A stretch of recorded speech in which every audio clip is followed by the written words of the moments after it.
Hey, welcome to the Women's Hoop Show. The Commissioner's Cup is officially underway, and opening weekend brought the fireworks. In this episode, we break down everything you need to know about the WNBA's in-season tournament, the format, the prize money, which is the biggest deal here, the history, and the stakes for each team. From a record-breaking Liberty beatdown to a Mercury comeback for the ages and A'ja Wilson versus Nneka in a Cup Classic, we recap all the biggest Cup opening matches and what they mean moving forward. Then we look ahead to the week's top battles, a budding fever dream rivalry. I think this is one of my favorite things. I'm excited to talk about this one.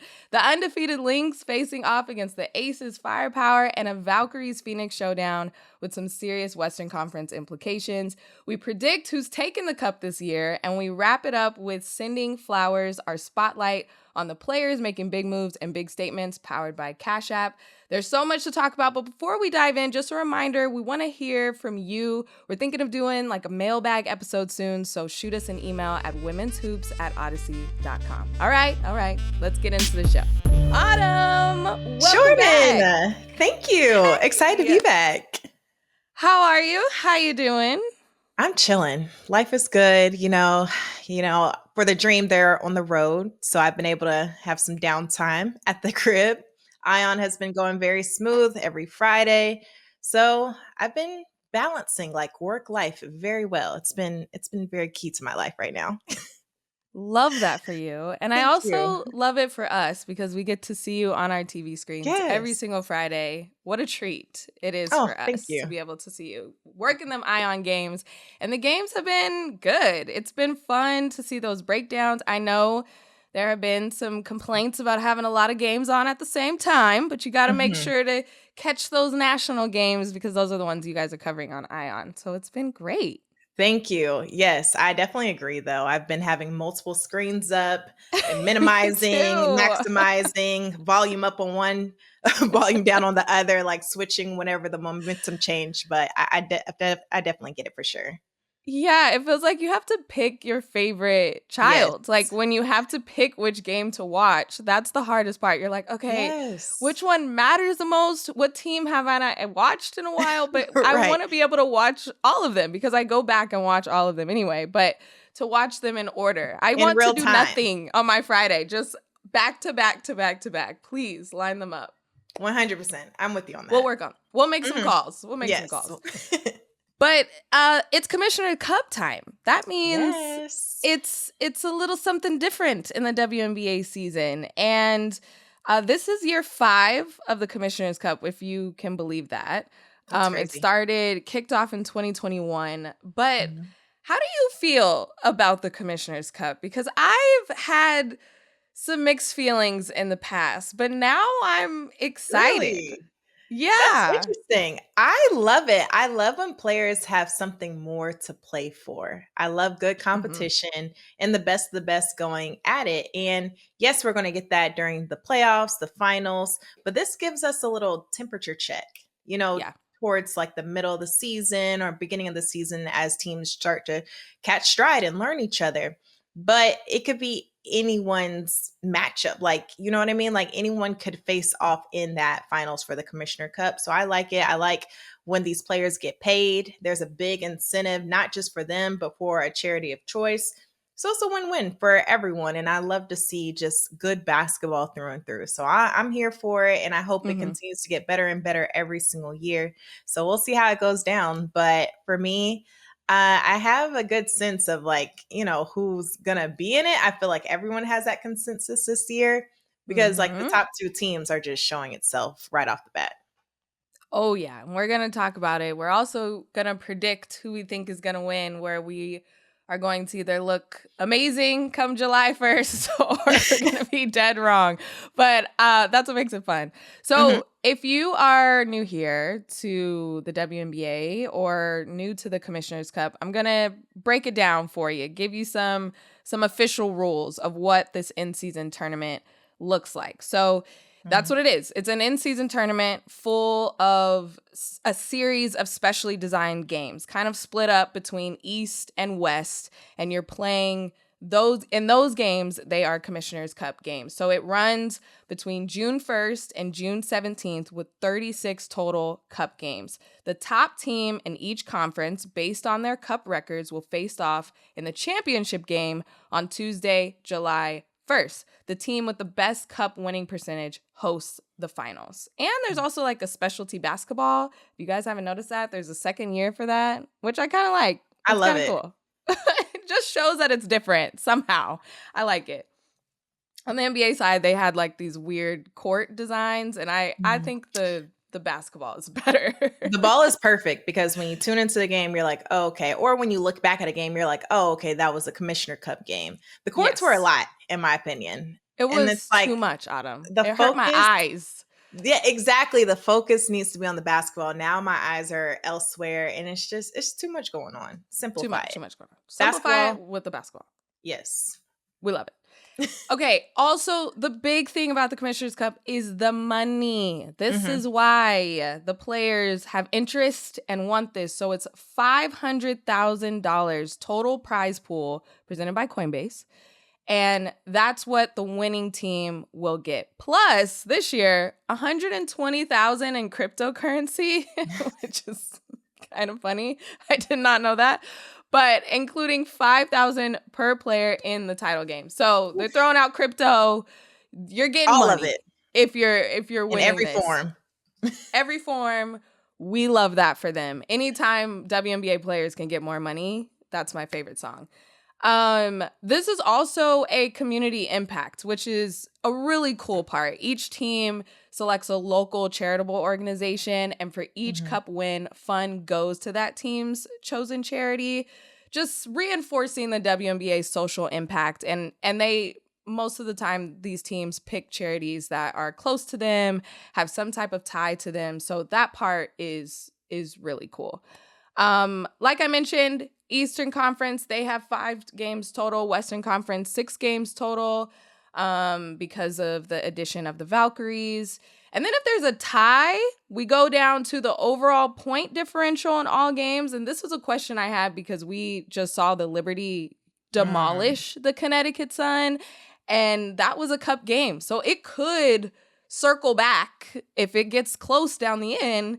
Yeah. That big win by the Liberty could really help them. So keep an eye on that when we're going down to potential ties. That's a great point. Should be interesting, right?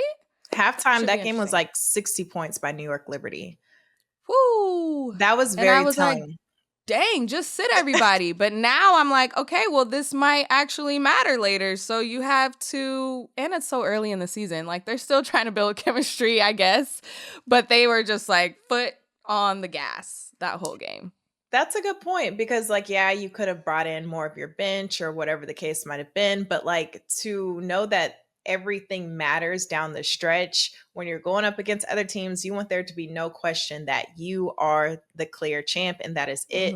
So I like that. I like that spin to it. But very telling for New York Liberty. I feel like they are light years ahead of everyone at this point, just putting together the pieces that they needed and that one extra piece that's taken them far and beyond everyone.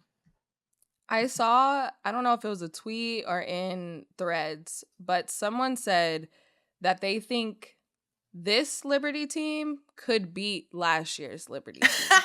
That's funny. And no, I agree. I thought that was a really good point. I'm like, that's how big of a difference Natasha Cloud is making. 100%. And when you think about how great last year's team was, and now they're already off to a 7-0 start. Yeah. Like, how do you get better? You add Natasha Cloud. It was that simple. But man, she was the missing piece, and you can tell. And I definitely agree with that statement, that tweet. People are undefeated on in the internet for sure. I know, right? But that's the fact that she just received her first Player of the Week honors is crazy to me. But I think she's going to get more of her flowers this year, and it's starting to show. I think so too. Okay, so when I said that I had mixed feelings about the Commissioner's Cup. Yes, tell me. I think it goes back to that first year. So that was in 2021. The Seattle Yeah. Storm defeated the Connecticut Sun 79-57. So that was the first ever Commissioner's Cup championship.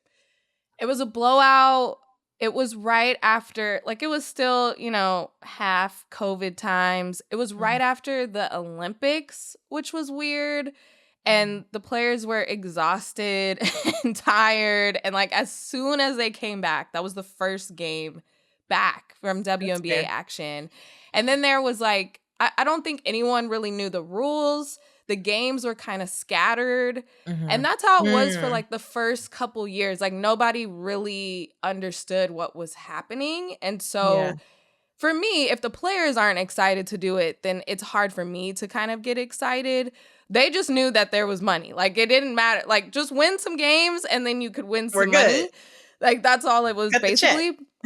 But now since, the NBA definitely stole this idea from the WNBA of having an in-season tournament, but they put theirs at the beginning of the season, and then the W switched it to the beginning of the season last year. And I think that was the right move because for us to care, for the fans to care, like nothing else needs to be going on. And I think those previous years, it was scattered. And then it was after, like we're thinking about playoffs. We're thinking about towards the end of the season. We don't really care about Commissioner Cup games.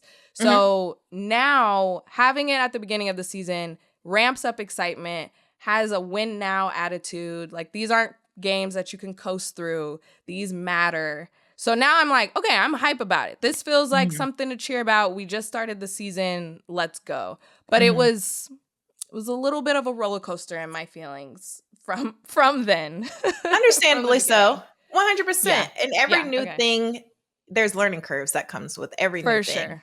So For sure. it needed some fine tuning, and now we're here. We're getting great basketball through and through from start to finish. We've always gotten that, but more stakes throughout the entire season makes things for me more exciting. But I love how they've been able to tweak it, and how I'm excited to see how they'll continue to tweak it to just make it even better for fans and players.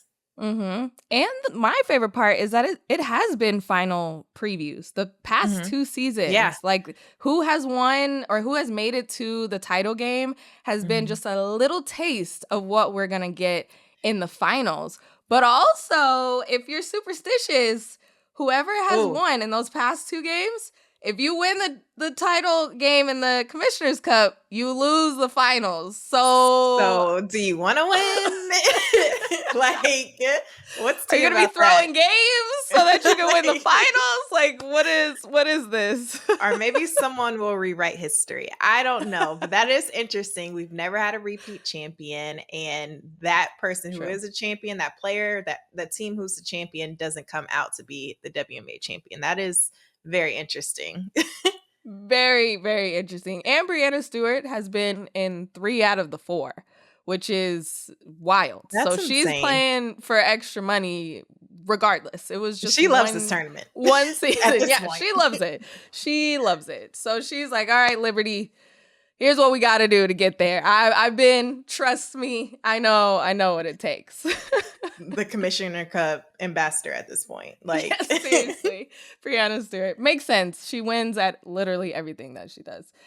Okay, so let's recap some of the first games that we saw of Commissioner Cup action, which was on Sunday, June 1st. We talked about the Liberty 48-point win, second largest in WNBA history over the Connecticut Sun. So going from this game, any thoughts on the New York Liberty or Connecticut Sun?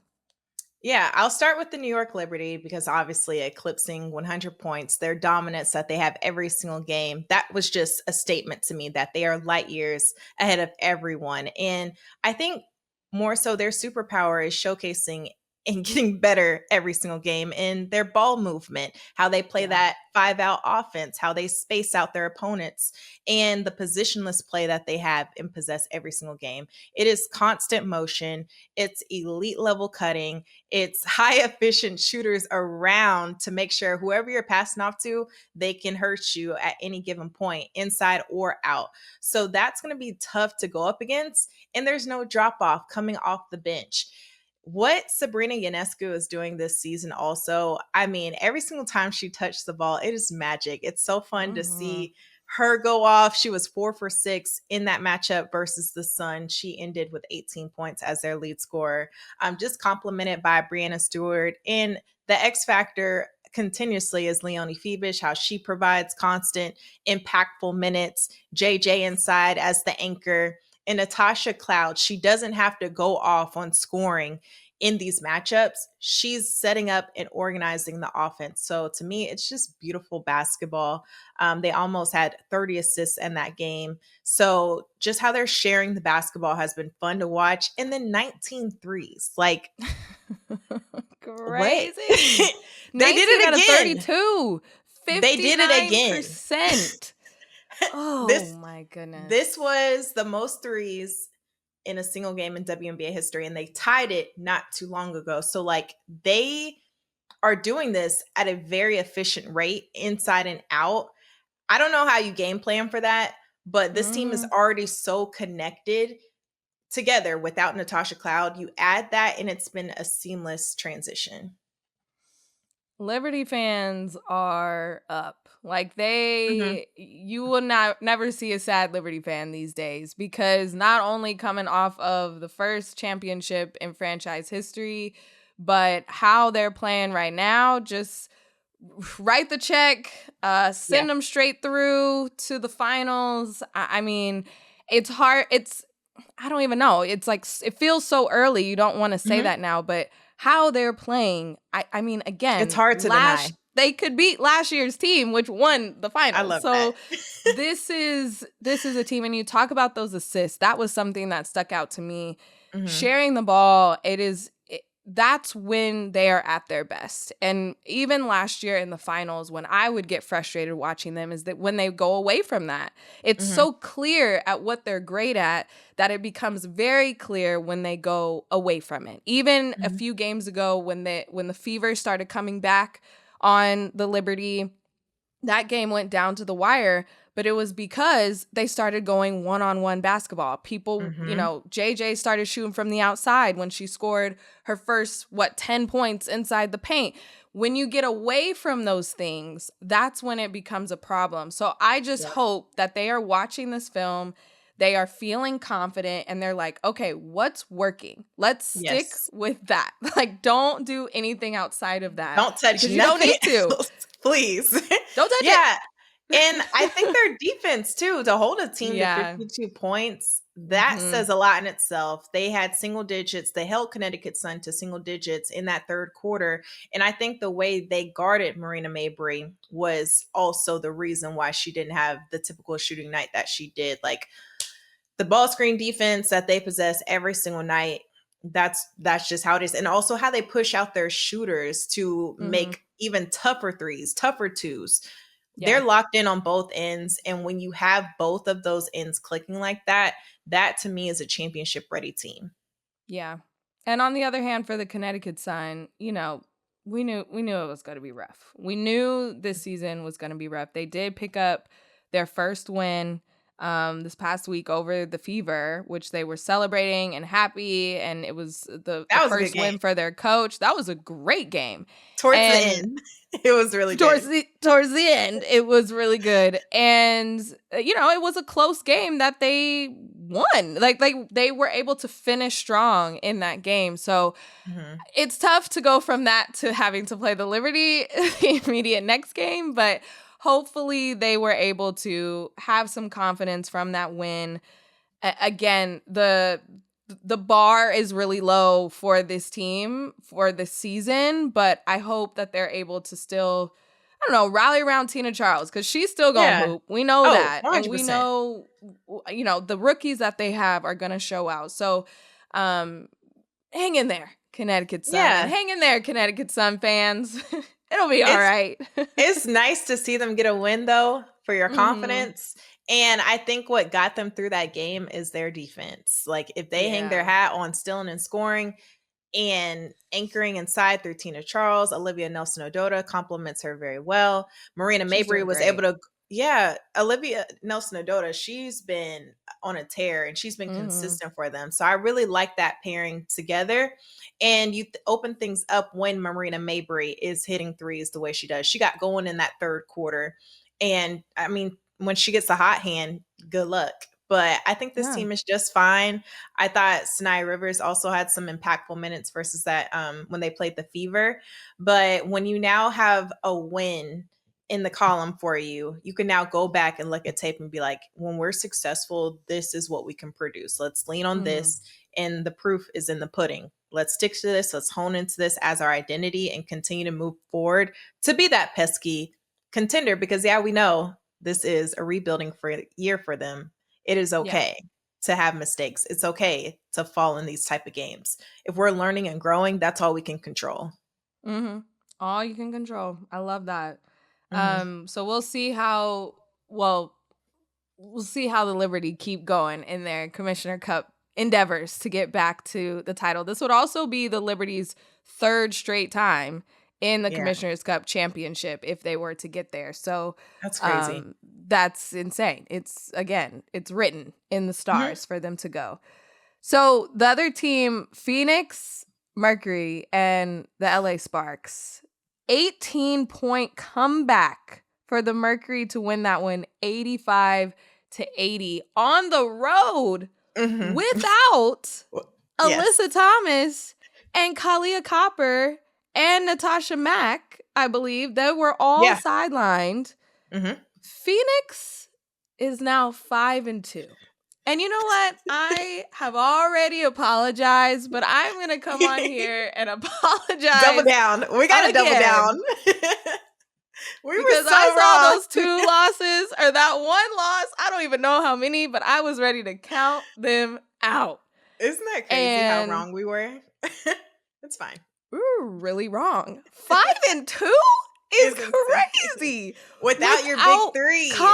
Yes, this is without the big three. And this was my biggest critique.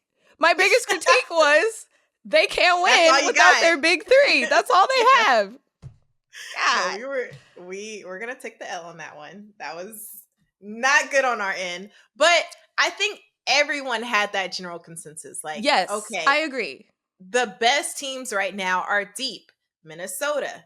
You got the Liberty. You have the Fever. All these revamped teams. And yes, you bring on star pieces, but you also can talk about the bench coming up too. So, I mean, that was a fair assessment on our end. But I think the way they've been able to do it is threes. They got some shooters on that team. Yeah. Nonstop shooters from everywhere. Alyssa Thomas, she didn't play in that game, but like her ability to facilitate as a point forward, that is a mismatch nightmare when you're going up against 4s and 5s. Like, it makes defense like it's challenging to game plan for. It's hard when you're going up against AT because she can take it on the bounce or she can pass it off to anyone. She can facilitate. She sees things before it unfolds. So for this team to have that as their weapon, it's not even a secret weapon. It's hard. It's hard to game plan for. And Satu too, like she's seamlessly just thriving in this system. And I love to see them come together. And I only can imagine what Ka will add to this big three as well when they work together, when they gain chemistry. But so far, so good for this team. They're also really good defensively, leading the league in steals and top 5 in blocks. Like right now, they're clicking on both cylinders, but I just see shooters on this team. It's fun to watch. And that is a way to keep yourself in games. Like if you don't have maybe all the pieces, but you can knock down threes, 3 points is more than 2 points. So you're going to come back. The math is mathing. The math is mathing. If you got some shooters, you're going to come back a lot faster. And you mentioned it. Satu, she finished that game 24 points, 9 rebounds, 4 steals really led the comeback with her impact. And I love how she's like, yeah, AT, Ka, I'll hold it down. Like, whenever you guys I want got to come this. back, or maybe when you come back, I'll take a couple games off. Like, we don't have to be at full strength until the playoffs because that's when it really matters. But I can hold it down until then is amazing. And Catherine Westbeld too. Like what she's been able to do, coming in 15 points, go ahead 3 in that late third quarter. And they signed Haley Jones as well to a hardship contract. So happy that Haley Jones is back in the league. She deserves to be. But yeah, I'm sorry, Phoenix. I can woman up when I know that I was wrong. We could take it.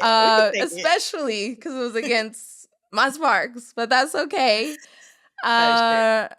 And the Sparks just, our wonderful producer put it here perfectly. They collapsed. It was a collapse there, especially so they were leading 47-29 with under 3 minutes left in that second quarter.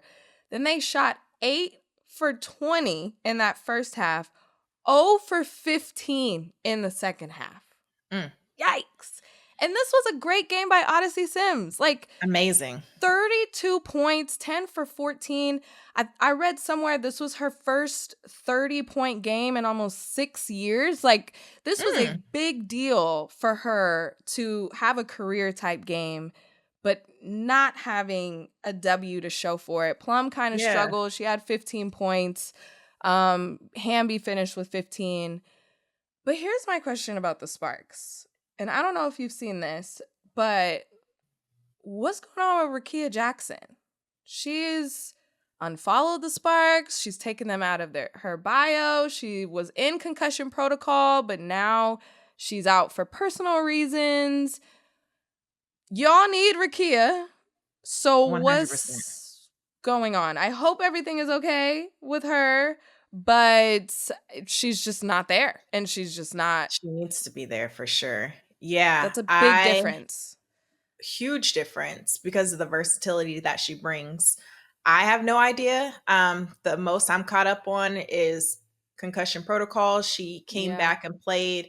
I can't remember how many minutes she played in the next game right after it, but now not with the team, did not play. So I'm not sure what's going on, but this is a very key piece when you think about, we keep talking about depth with these teams and how that when you have her on the floor, it's not just like suffocating KP. You have other weapons. And then Cameron Brink, we're expecting her to come back as well.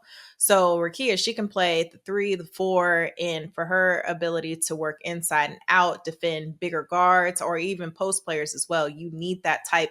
That's a luxury for the Sparks. You need that type of player on both ends for this team. So I hope all is well there, but I guess we'll continue to learn as we go. Yeah. And I was watching, even when the Sparks, played the Aces, what was that, on Friday? That was a big game. Kelsey Plum playing the Aces for the first time since the trade. And the Sparks were they were in it. Like, they weren't completely out of the game. And just as I was watching, I'm like, Rickea Jackson's on the floor right now. This is a different ball game. Like, that's how much of an impact and a missing piece that she is. So I don't know. Coach Lynn Roberts post-game was like, Rickea is not with the team. She's out for personal reasons, and we're excited to have her back whenever she's ready to come back. And I was like, okay, moving on. So hopefully that is a developing story and we can figure out more for you guys as news breaks. But I like watching Rickea Jackson play basketball, and she needs to be on the court for the Sparks to really, really have a fighting chance, even though they were up by 18 in this one without her, and a huge game by Odyssey Sims.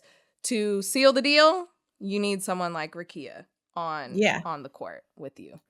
Yeah, I agree wholeheartedly on that, and we will see what happens with that. But you brought up a good point with the Sparks and the Aces facing each other. Like, watching Kelsey Plum in that matchup, they were guarding her hard. Like as soon as she gave up the ball, they were denying and making sure she didn't get it back. So she didn't have, I think she had like 4 points in the first half in that game. It was hard to come across when she was trying to get her points. So you need a player like Rakia Jackson on the floor with you to produce. She is a starter for this team. She is someone who can be dynamic on both ends. So I just hope she returns soon because I really like the Sparks. I think they can do something this year. I think last year they were just one or two pieces away from being a playoff team. They add Kelsey Plum, who's been on a tear to start off the season. You got to keep building on that. Mm-hmm. I agree. Yeah. They put Jackie Young on KP, and that just shut it all down. She was like, "Yep, you ain't scoring on me. You ain't gonna embarrass me here today." That was a fun matchup.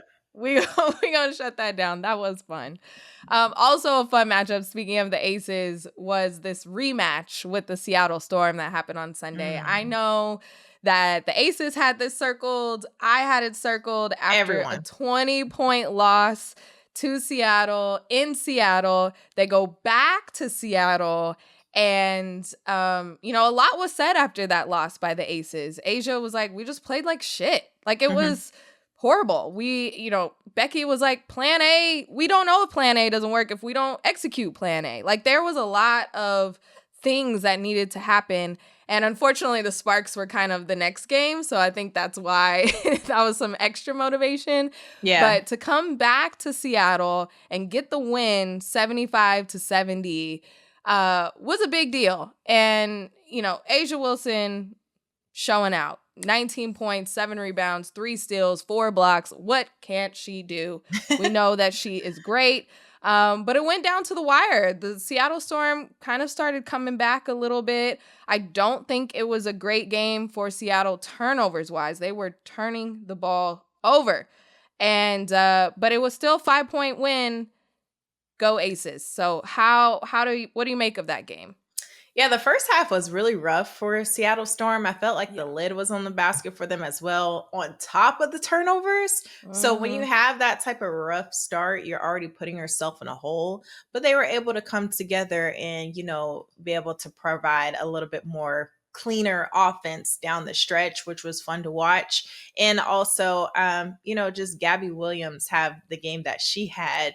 I thought she was the consistent factor throughout it all. Like the threes she was hitting was so timely. How she got buckets, and then her own defense as well. So I thought she was everywhere and did everything that she needed to.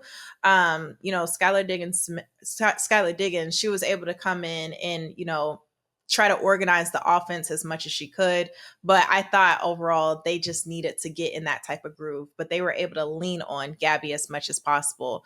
But for the Aces, it's always Asia Wilson from start to finish. Like we said coming in, she's going to need more help. Who's going to run alongside of her? And it helps when you have your guards around you. Chelsea Gray, Jewel Lloyd, Jackie Young. But who's coming off the bench to provide that? That's, to me, going to be my next question continuously moving forward for the Aces. Because even though they got the win, that still needs to be addressed. Like, when we look at the Aces in previous years, they've had that go-to person that they knew could come off the bench and provide those quality minutes or get a bucket. Tiffany Hayes was just the 6th player of the year last year. So something like that needs to happen. And also like Asia Wilson down low, she's going to get smothered at all costs. So when I talk about running alongside her, like who opens up space for her with that high-low action? She's getting stepped through. She's trying to do as much as she can. She's spraying it out. But if she can have more room to operate, I think that gives you more of a comfortable lead moving forward, because Seattle Storm, they're a quality team, but I'm looking at more games moving forward. You can check this one off, but what else for the Aces is my question. Yeah. We talked about it a lot last week. Cheryl and I dove into what were those issues. And that was one of the things that we brought up. They've had that consistent 6th player of the year. And even more so since then, and I thought about it more, like De'Arica Hamby won it twice. Kelsey Plum won it. Then you Mm. have Tiffany Hayes, and then in between there, Alicia Clark won it. So they have been consistent Wow. with who has been that sixth player of the year. Oh, And that's now good. you look at it and you're like, okay, Mm. who is that going to be? I think Aaliyah Nye in this game specifically came off, had 10 points off the bench, created a spark.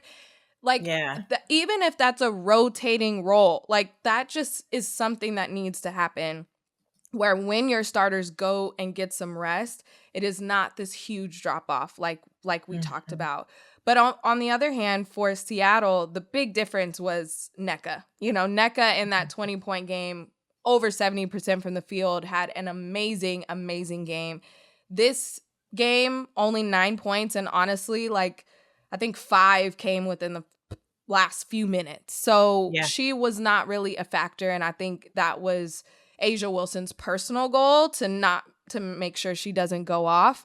But real quick, want to shout out Dominique Malonga, because even Yes. though you're not going to see in the stats that she had a huge, amazing game, but her energy off the bench, she was guarding 1 through 5, able to switch on everybody. Like, Chelsea Gray hit a tough shot over her in the fourth quarter, but it was Yeah. great defense. And I also was like, oh, is number 2 pick. I don't know. She hasn't really shown up yet. But Yeah. I'm seeing those bright spots with her, and it gets me so excited. Like, Storm fans are in heaven. They are so excited about the possibilities, and her minutes are going up, and you're Yes. able to see her production become more. So, Dom Malonga, I'm excited to keep seeing you grow. And even though this was a loss, I think she can take a lot of positive things from this game and turn it over to the next game for sure. Yeah. I'm excited for her. She's only 19 years old I too. So know. the ceiling 19.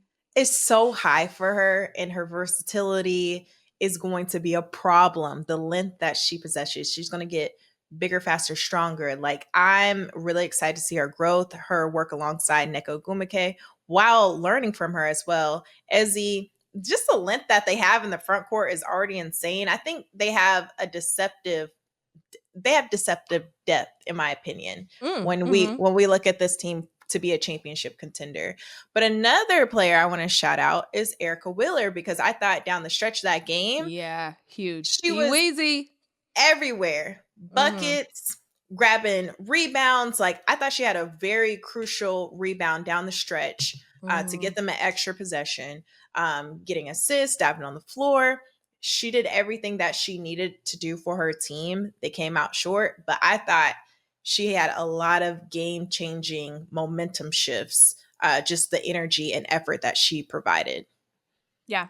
I love that. Easy. She gonna show out, especially Mm-hmm. against aces. She's been doing that these past couple times. Good for Mm-hmm. her. The nightcap of Sunday game, real quick, we'll go over it. Minnesota Lynx defeated the Golden State Valkyries 86-75, but that score does not tell the whole story, because the Valkyries were very much in that game for 90% of it, I feel like, up until the fourth quarter, where the Lynx, I don't know if Cheryl Reeves was just like, all right, stop playing with them. Go be the Lynx that you know how to be. And then there just became this separation, this gap. Yeah. Nafisa Collier, yeah, 24 points, 11 rebounds, very, very dominant two-way performance. Courtney Williams, 20-piece, 5 Mhm. rebounds, 5 assists. And when she starts getting hot, starts getting going, that's when you know the Lynx are that's when they start to separate.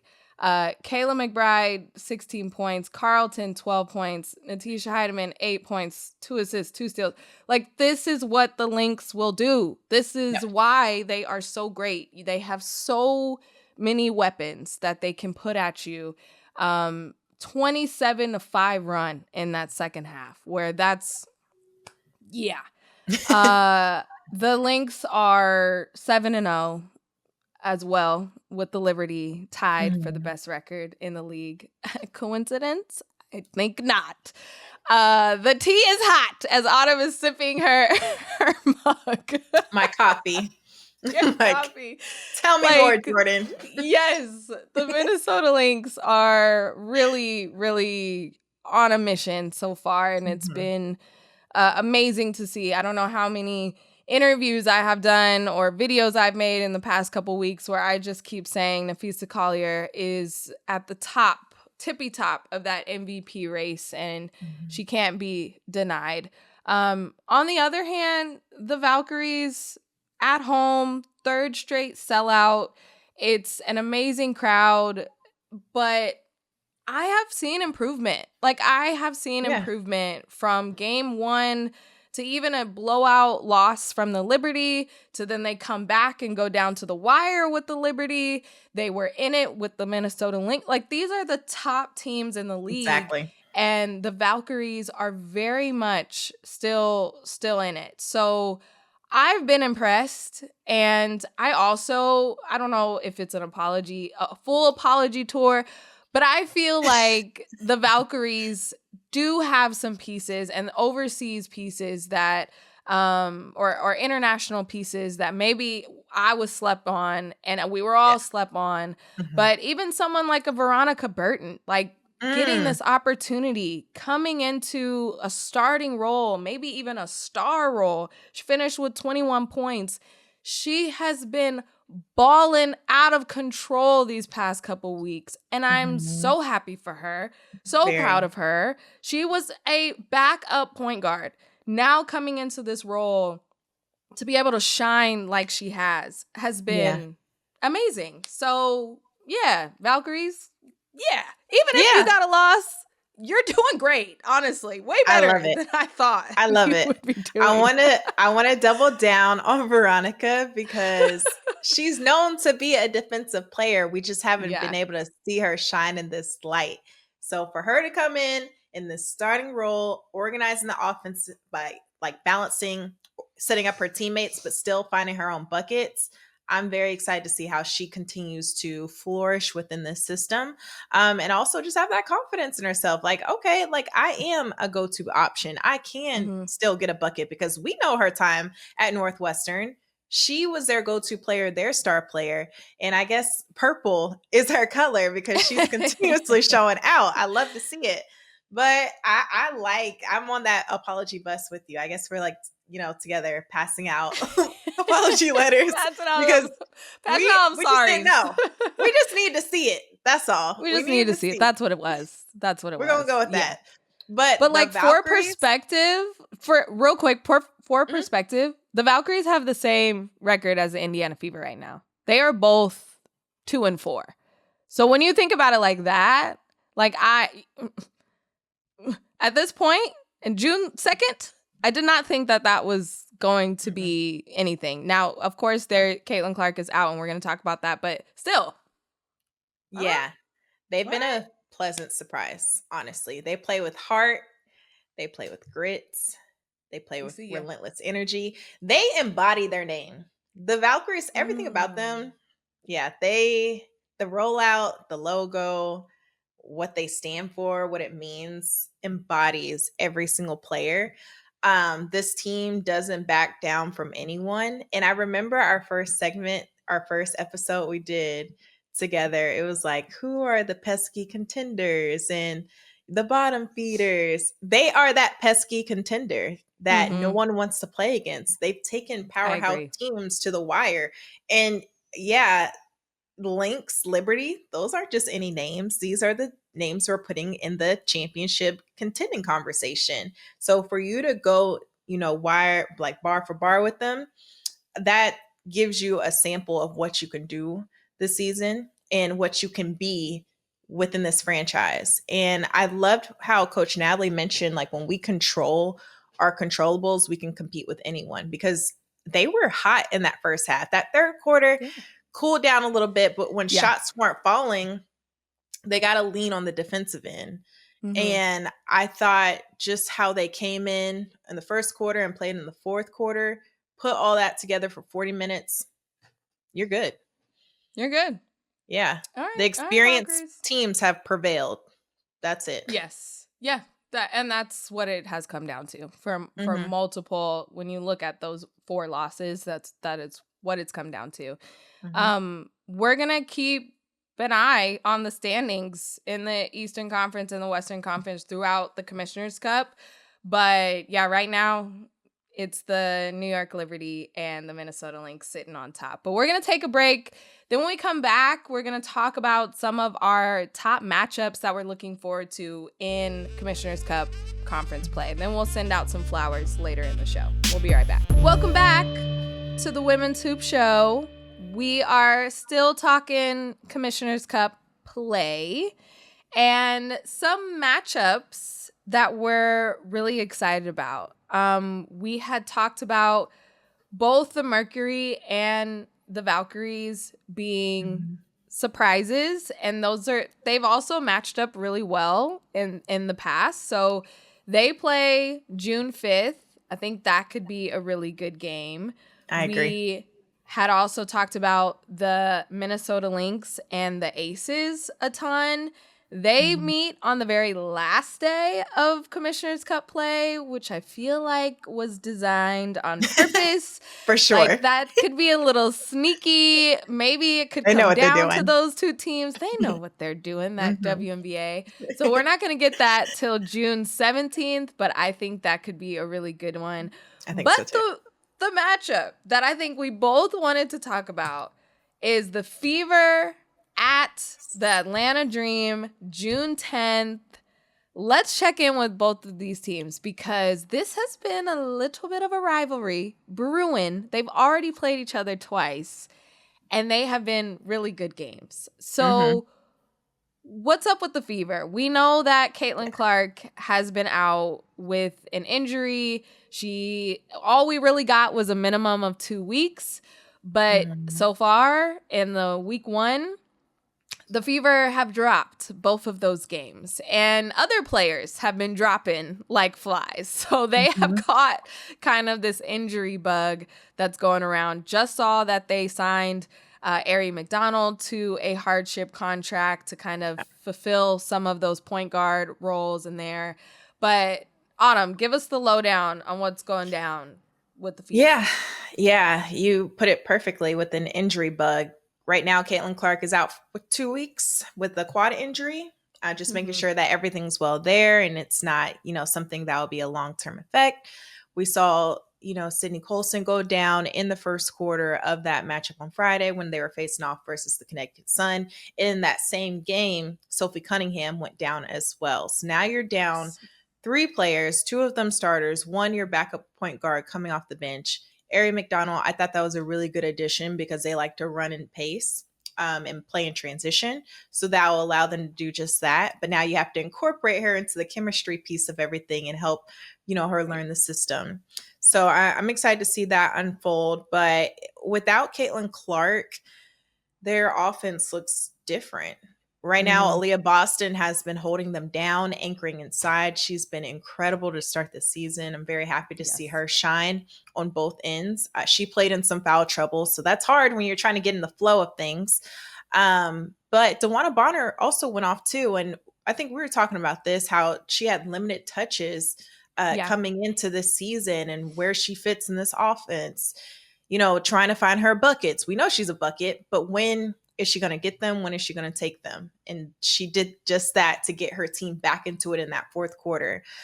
But I'm a little nervous right now for the Fever because we don't know the status of these players just yet. And I think these games are super important. Yes, it is June, but every single game matters when you think about playoffs because it could come down to, all right, I'm 4 or 5. And the top 4 teams in the playoffs get to host at home, which is so important in that first round.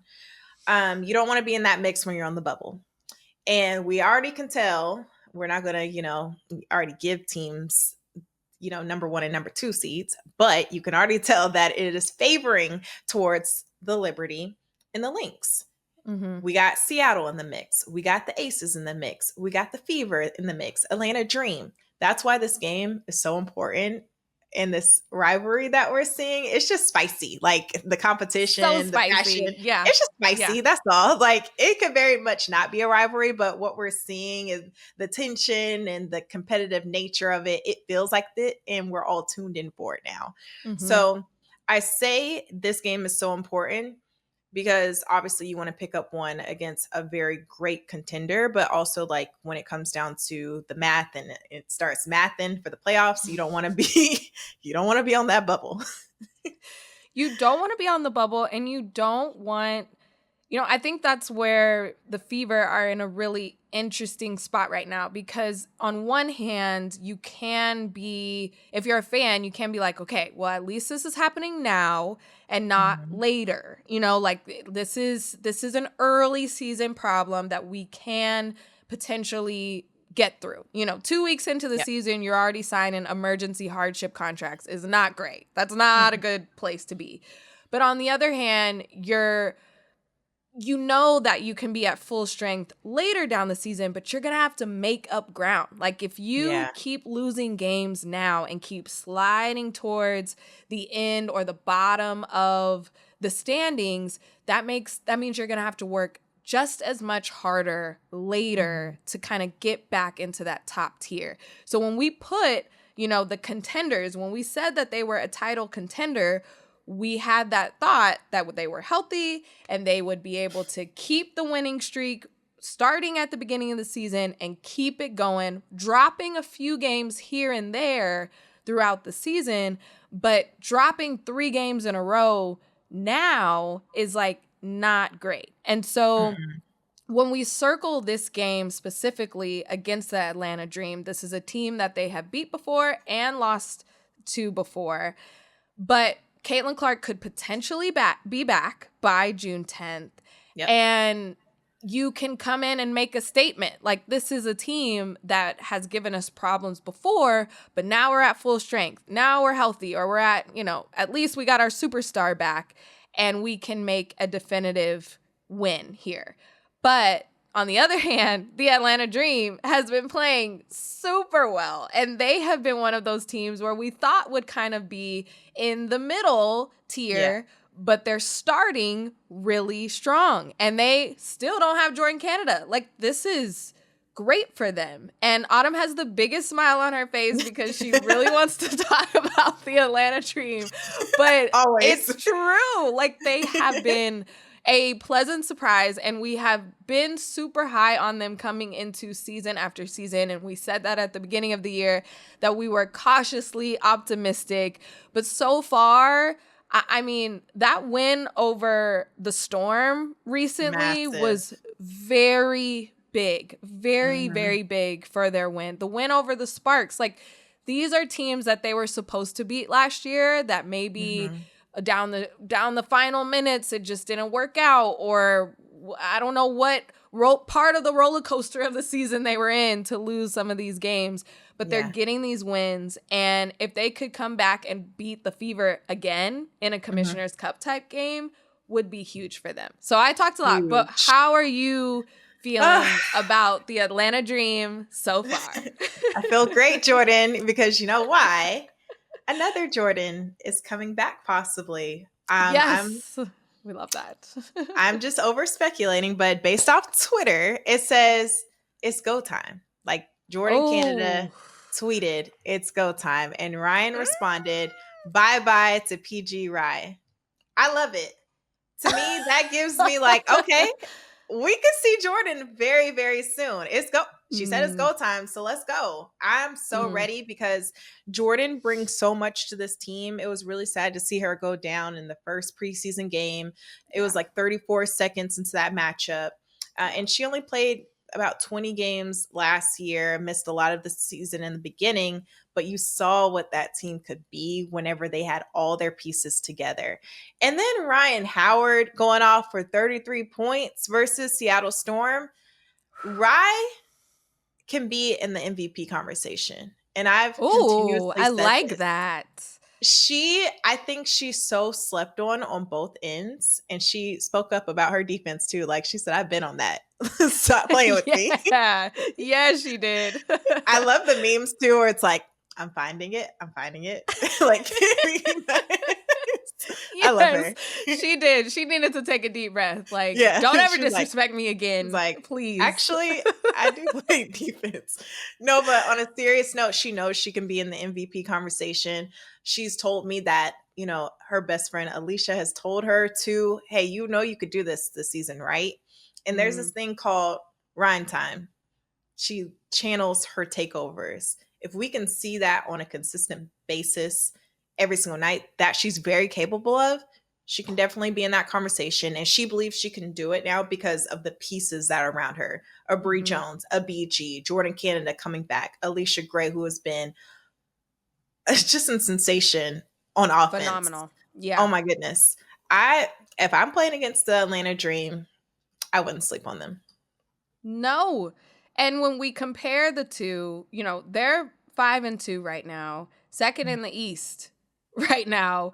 And we talk about how the Fever have been slipping and have been on a losing streak. The Atlanta Dream are on a winning streak. 4 straight wins in a row for them. And I just feel like, when they meet June 10th, that's going to be like, I hate you because I don't like you you're standing across from me on the other end of the court. But also, this is a very big game for us. And they could both be saying that at that time. And it could have Commissioner Cup implications. So I'm still optimistic about the Atlanta Dream. I think we needed to see how everything worked out on the offensive end, how Carl Smeshko's scheme was going to work. And it's working. It's working. Like, 2 thumbs up. I think it's going good. This game is also important, too, because in June 10th, it will be here in Atlanta. July 11th, it will be in Indiana. So for the Dream to come and get the job done at home, they didn't get it done when the Indiana Fever came here for their home opener. Home games matter because one thing you don't want is a healthy Indiana Fever team. You're on the road playing against their crowd. Take care of business June 10th. Oh, yeah. Absolutely. And they play each other a lot. Dang. They do.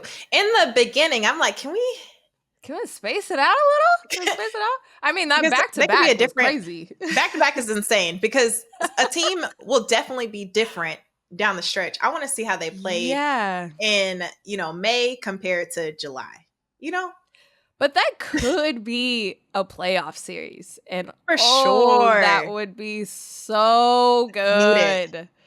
That would be so good. That's what I'm saying. That 4 and 5 conversation is going to be spicy because we saw that, was it Seattle Aces 4 or 5 last year? So that could be an Indiana Fever, Dream type of situation.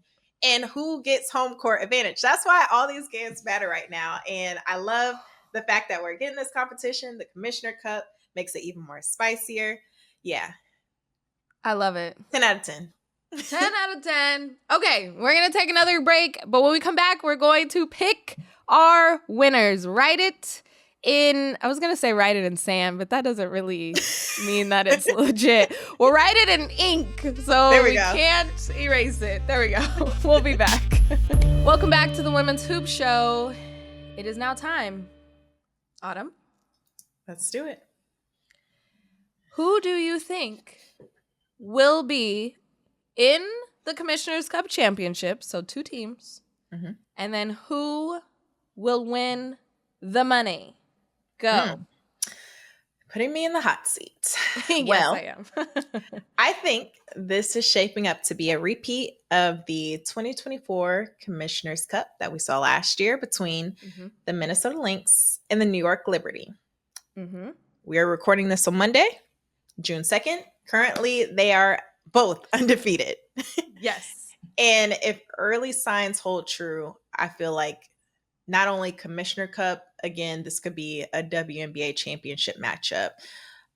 Both of their success has been built off unselfish play, spacing, just beautiful positionless basketball, versatility as well. I see both of these teams in this matchup, and if I could pick a winner, I see you dancing. You tap dancing around it. You saw how I stretched that out. I was like, who do I pick? Don't call me out, Jordan. You're too good at your job. You're too good at your job. Look, okay. You know what? I'm going to stand on business. I'm going New York Liberty. Okay. That's all fair. Right. I'm going to go New York Liberty. Okay. See, I am superstitious.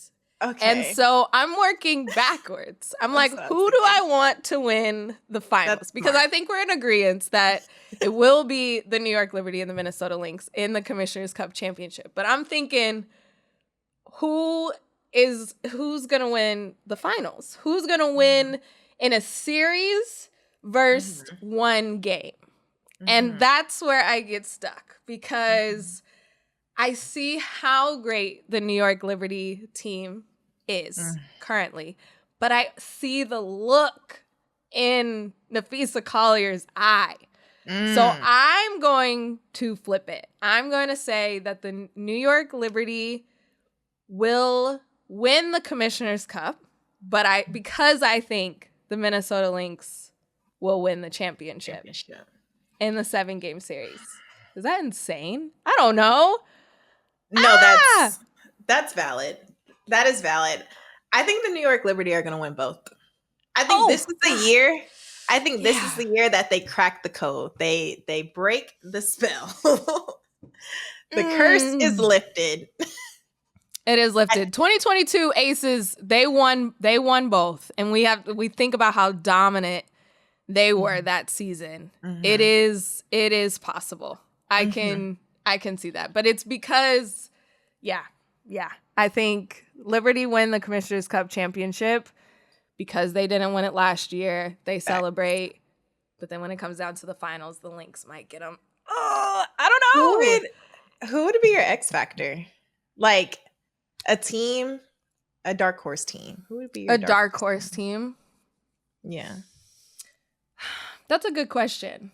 I think coming out of the East, it could be Atlanta.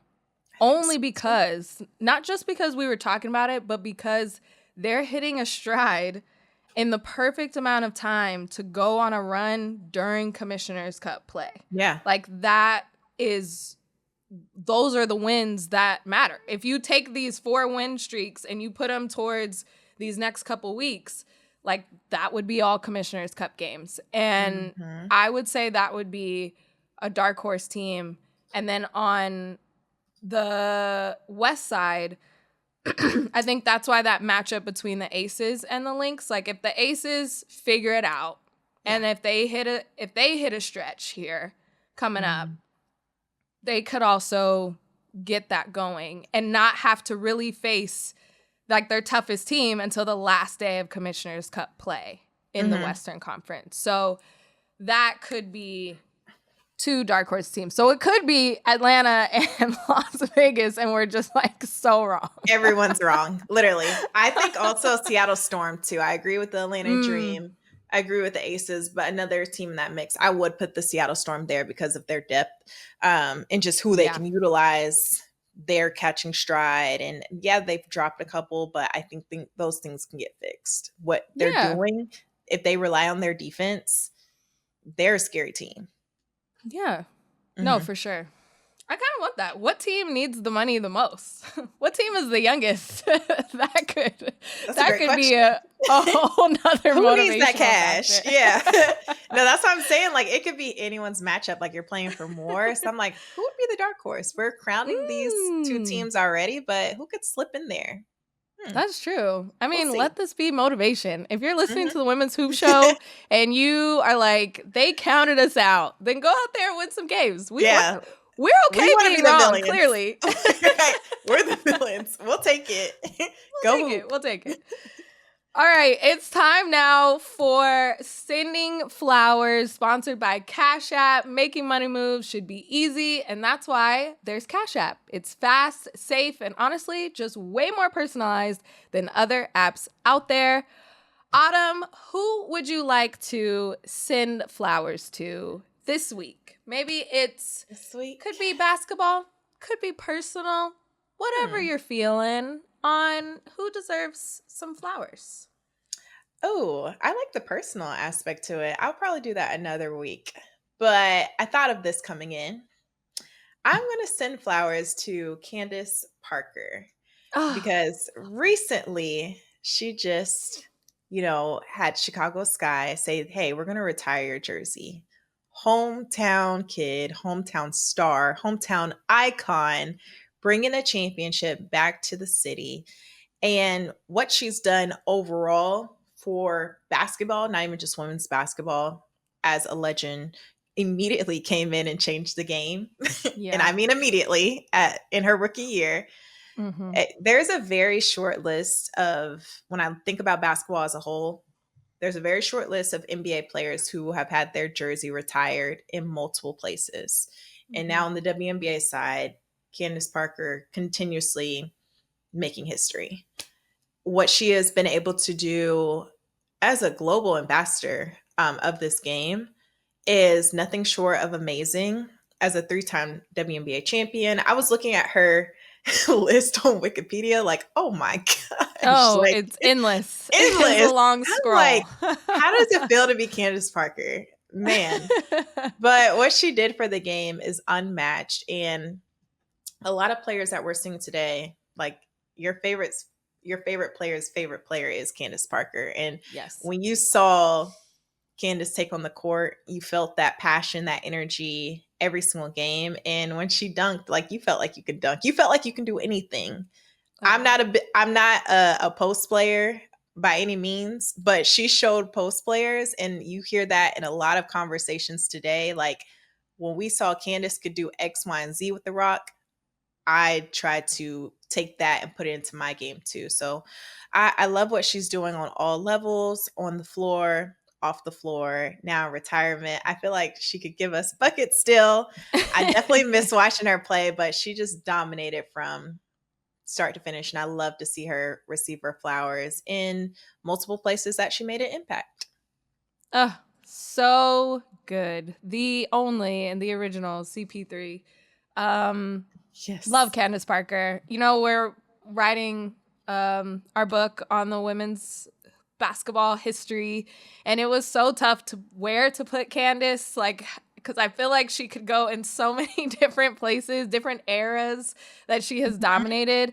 And there was one picture, kind of clipping, that we wanted to include, but we didn't include it. But it basically was like her position, and it said guard / shooting guard / forward / center. And it was like the first time that was really a thing where you could just be all these different positions. You weren't just a guard. You weren't just a center.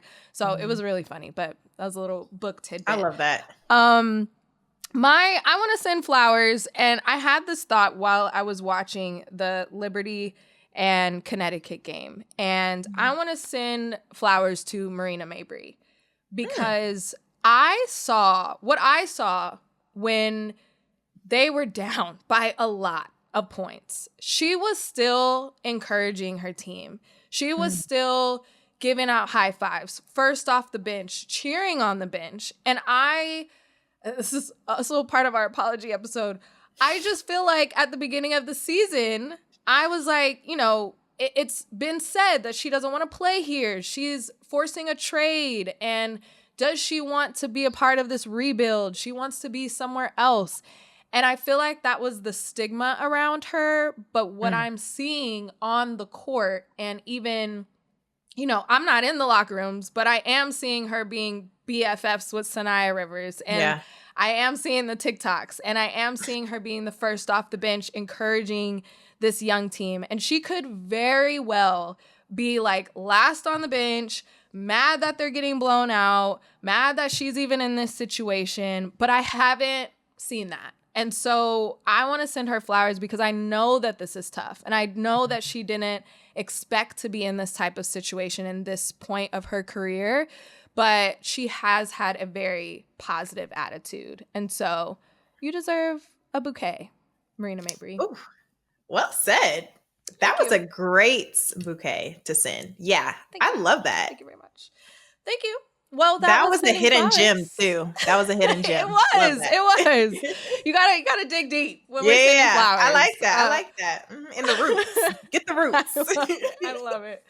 That was Sending Flowers, sponsored by Cash App. As you heard me say at the top of the show, new Cash App users can use our code to get free money. Use our code HOOPERS. Send $5 to a friend within 14 days, and you'll get $10 right in your account. So thank you, Cash App, for that. We love free money. We're talking about money, talking about the Commissioner's Cup. So shout out to that. Autumn, this was so fun. This was such a great little a check-in of what everybody is doing. And happy Commissioner's Cup to you. To all who celebrate. Thank you, Jordan. I'm so excited. This is always fun. I always love checking in with you and talking hoops. Yay. See you next time. Thanks for tuning in. If you enjoyed today's episode, be sure to follow on your favorite podcast app so you never miss an update. Your support means the world. And if you're feeling generous, leaving a quick rating or review helps more Hoops fans discover the show. And you can now see us on our brand new YouTube channel. Make sure to like and subscribe there. Shoot us an email at women'shoops@odyssey.com to tell us what's on your mind. We want to hear your hottest takes, your burning questions, and all your feelings about all things women's hoops. We just might feature your note on the show. That's women'shoops@odyssey.com. The Women's Hoop Show is an Odyssey original podcast hosted by me, Jordan Robinson. Today, our co-host was Autumn Johnson. Our producer is Phil Switek. Our video team is led by Kurt Courtney and includes Tim Meikle, Evan Cox, Allison Jeffrey, and Lauren Vieira. Our executive producers are Greg Holtzman, Asha Saluja, Danny Freisinger, Maddie Sprunkheiser, and Leah Reese-Dennis. And special thanks to Moira Curran and Josephina Francis.